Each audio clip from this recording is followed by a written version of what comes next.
વાત કરીશું રાજકોટના ગુમ થયેલા યુવક મયુરની।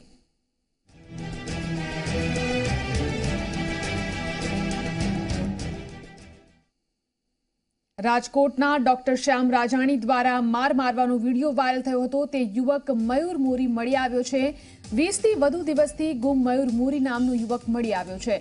પોલીસે મયુર મોરીની પૂછપરછ શરૂ કરી છે। મયુર જાતે ચાલ્યો ગયો હતો કે પછી તેનું અપહરણ કરાયું હતું તે અંગે પૂછપરછ કરવામાં આવી રહી છે। મહત્વનું છે કે રાજકોટના બોગસ ડોક્ટર શ્યામ રાજાણીએ મયુરને માર મારતા હોય તેવો વિડીયો વાયરલ થયો હતો। ત્યારબાદ વિવાદ થતા તપાસ શરૂ કરાઈ હતી, જેમાં ખુલાસા થયા હતા કે ડોક્ટર શ્યામ રાજાણીની ડિગ્રી બોગસ છે અને હોસ્પિટલ પણ સીલ કરાઈ હતી।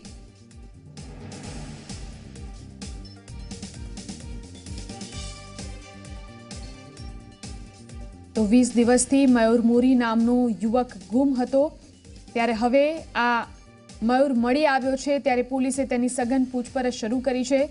શ્યામ રાજાણી તેને માર મારતો હોય તે પ્રકારનો એક વિડીયો સોશિયલ મીડિયામાં વાયરલ થયો હતો અને ત્યારબાદ તે ગુમ થયો હતો।